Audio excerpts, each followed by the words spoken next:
Hello my dear student, welcome back to my channel maths junior. आपको आपके अपने ही channel maths junior में आपका बहुत बहुत स्वागत है, अभिनंदन है। हम लोग कल के वीडियो में एलसीएम और एचसीएफ इस चैप्टर पे 10 क्वेश्चन देखे थे, जो कि हमारा क्या था, प्रीवियस ईयर एग्ज़ाम में आ चुका था। ठीक है, तो आज भी हम लोग अगला 10 क्वेश्चन देखेंगे, जो कि वही PYQ जो पिछले साल एग्ज़ाम में पूछा जा चुका है। इससे आपको ये होगा कि आप लोग देख पाएंगे कि एग्ज़ाम में किस तरह का क्वेश्चन आता है। ठीक है, तो चलिए शुरू करते हैं।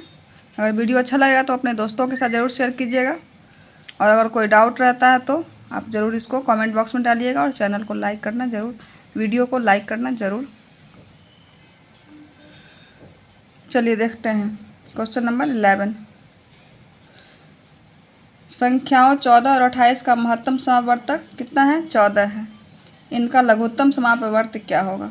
दो संख्या दे रहा है और उसका क्या दे रहा है?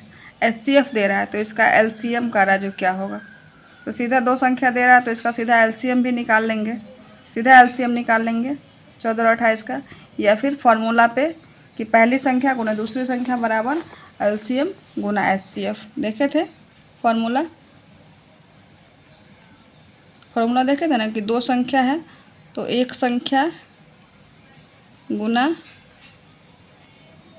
दूसरी संख्या बराबर क्या होता है?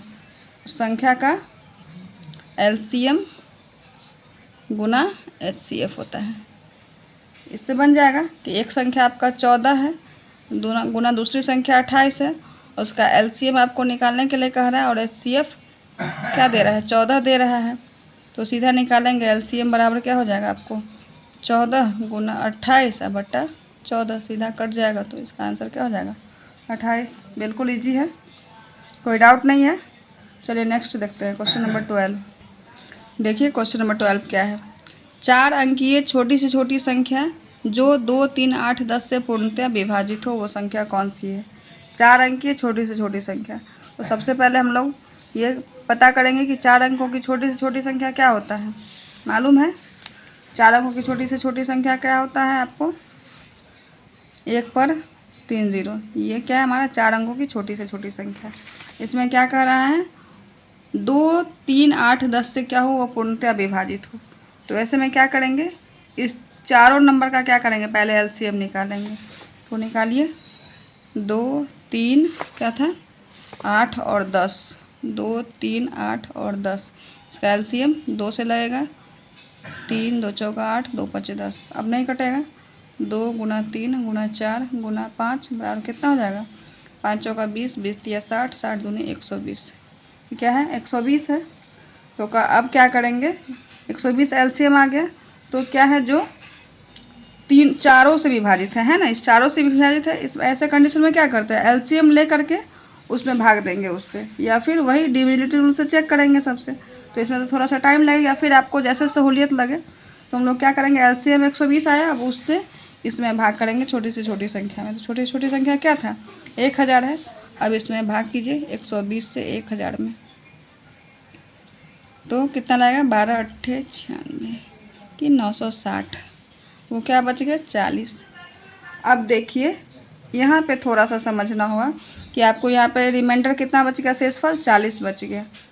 तो यहाँ पे दो कंडीशन होता है कि अगर हम 1000 में से या तो 40 घटाएंगे तब यह पूर्णतः विभाजित होगा, या फिर इसमें कितना 80 और ऐड करेंगे तो फिर ये 120 से फुल्ली डिवाइडेड होगा। तो अगर हम 40 डिवाइड करते हैं तो ये कितना हो जाएगा? 960 हो जाएगा। वो क्या हो जाएगा? 960 है तो ये क्या हो गया? 3 अंकों की संख्या हो गई।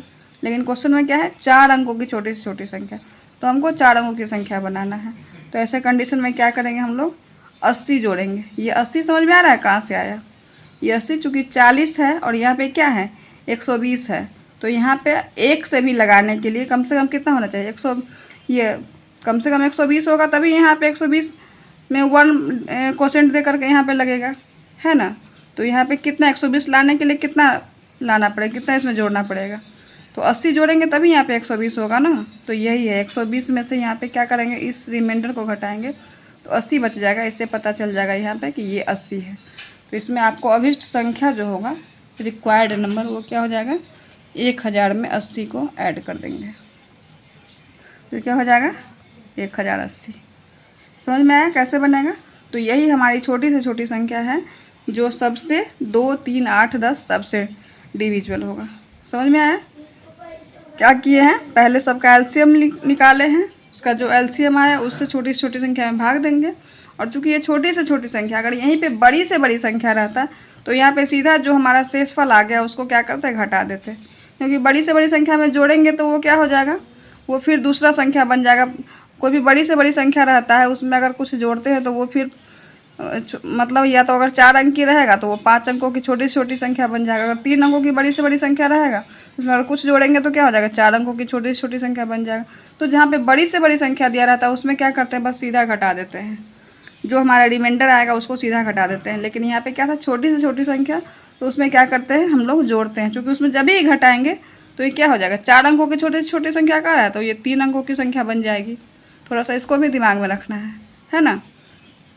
तो यहाँ पे और तो इसमें क्या जोड़ेंगे, तो जोड़ेंगे यही जो कि यहाँ पे 1 से कम आपको 1% देने के लिए कितना कम है, तो जितना कम रहेगा उतना को इसे जोड़ देंगे। तो यहाँ पे क्या है, अगर 80 जोड़ देंगे तो 120 में 1 जा लग जाता है यहाँ पे, तो इसमें क्या करेंगे 80 यहाँ पे जोड़ देंगे तो ये हमारा आंसर आ जाएगा। समझ में आ रहा है? चलिए देखिए इसमें 1080 किस में है, तो ऑप्शन सी है। ठीक है, समझ में आएगा। नेक्स्ट देखिए क्वेश्चन नंबर 13। दो संख्याओं का महत्तम समावर्तक 38 है और उनका लघुत्तम समावर्तक 98,154 है। यदि एक संख्या है तो दूसरी संख्या क्या होगी? ये क्वेश्चन थोड़ा सा क्या है, मतलब क्वेश्चन तो बिल्कुल ईजी है, फॉर्मूला पे है, लेकिन संख्या थोड़ा सा इसमें बड़ा है। इसको थोड़ा सा आपको डिवाइड करने में, कटकुट करने में थोड़ा सा जो भी होगा, तो आपको क्वेश्चन चूँकि ईजी है तो ये आपको प्रैक्टिस तो आप ही को करना है। एग्जामिनेशन हॉल में किसको जाना है, आप ही को जाना है, तो इसलिए आप इसका प्रैक्टिस कीजिएगा। हम आपको हिंट दे दिए कि कैसे फार्मूला पे बनेगा, वही पहली संख्या गुणे दूसरी संख्या बराबर क्या होता है, एलसीएम गुना एचसीएफ, उस फार्मूला पे।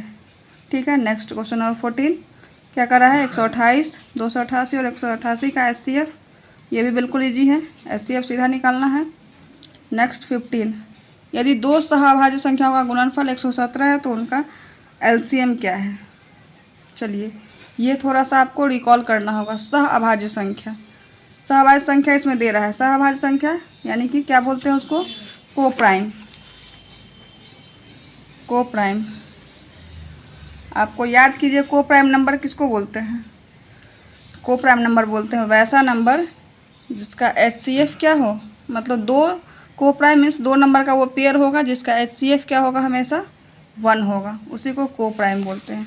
ठीक है, यानी कि जब भी कह रहा है सहअभाज्य संख्या है तो यानी कि उसका एचसीएफ दे रहा है, एचसीएफ क्या 1 दे रहा है, तो एलसीएम तो सेम वही फार्मूला पर बैठा देंगे कि एक संख्या गुना दूसरी संख्या या फिर दोनों संख्या का गुणनफल, वही हुआ।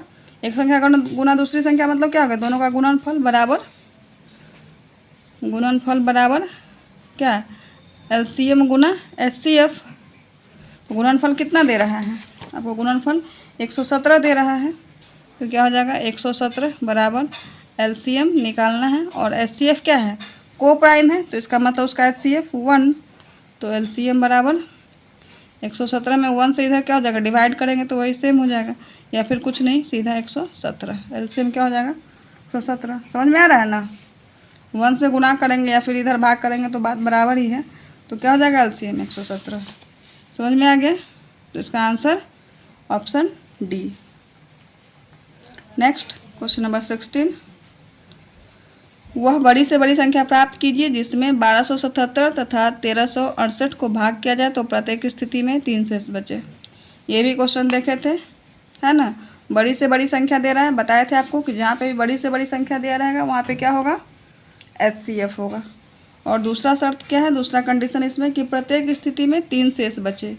तो ऐसे में क्या करेंगे, 1277 में से दोनों संख्या में से 3 को पहले घटा लेंगे, उसके बाद उसका एचसीएफ करेंगे। तो या तो आप कीजिए या फिर हम इसको करके दिखा देते हैं। क्वेश्चन नंबर 16 क्या है, 1270 और 1368, 1277 और 1368, उसमें से 3 घटाइए तो क्या हो जाएगा 1274 और इसमें से 1365।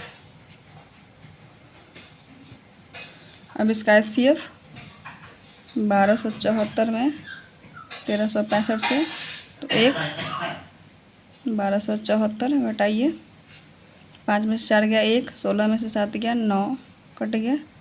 अब 1274 तो ये कटेगा, इसको 1291, 7 में से 1 गया 6 और ये 12 में से 9 गया 3, 364 तो 91 चौके, ठीक, 91 चौके 364 कट गया, यानी कि HCF कितना आ गया 91। तो क्या हो जाएगा आंसर, ऑप्शन सी। समझ में आ गया कैसे, कुछ नहीं था, बस क्या करना था, दोनों में से 3 को घटा दिया और उसके बाद HCF निकाल दिया। नेक्स्ट 17 देखिए, LCM 114 और 95 का LCM कह रहा है, तो इसका LCM निकाल लेंगे। 18 वह बड़ी से बड़ी संख्या जिसमें कि 280 और 1245 को भाग किया जाए तो शेषफल क्रमशः 4 और 3 प्राप्त होंगे। तो इसमें आपको क्या है कि दे रहा है, जैसे कि आपको 16 क्वेश्चन में क्या था कि प्रत्येक स्थिति में 3 शेष बचे, इसमें आपको क्या था प्रत्येक स्थिति में 3 शेष बचे, तो दोनों में से क्या करना था 3 ही घटाना था। लेकिन यहाँ पे इसमें क्या दे रहा है कि दोनों में शेषफल क्रमशः 4 और 3 प्राप्त होंगे। तो ऐसे में इसमें क्या करना है कि क्रमशः मीन्स आपको पहले नंबर में से 4 घटाना है और दूसरे में से कितना घटाना है 3 घटाना है, ठीक है। तो यहाँ पे क्या करेंगे 280 में से 4 घटा देंगे और 1245 में से 3 घटा देंगे, जो संख्या आएगा उसका हम लोग HCF निकाल लेंगे, ठीक है। बस ऐसे ही इसको आप लोग बनाइएगा। नेक्स्ट देखिए 19, 3 घंटियाँ क्रमशः 12, 15 तथा 18 मिनट के अंतराल में बजती हैं। यदि वे प्रातः 9 बजे एक साथ बजी तो वे एक साथ फिर कब बजेंगे। ये भी देखिए 2014 के अंदर पूछा गया है। तो ये क्वेश्चन ऐसा हम लोग कल एक वीडियो में देखे थे, सबसे पहला क्वेश्चन यही था, घंटी वाला क्वेश्चन। तो ऐसे में क्या करना है, तीनों का LCM निकालेंगे और जो LCM निकलेगा वो हमारा क्या होगा उतना मिनट हो जाएगा। तो वो देखेंगे अगर वो कितना आता है, तो जब 9 बजे बजता है उसके बाद उतना देर के बाद 9 में क्या करेंगे उतना जितना आएगा उसको ऐड करते जाएंगे। देखिएगा प्रीवियस वीडियो देखिएगा, उसमें आपको समझ में आ जाएगा। फर्स्ट क्वेश्चन सेम वैसा ही था।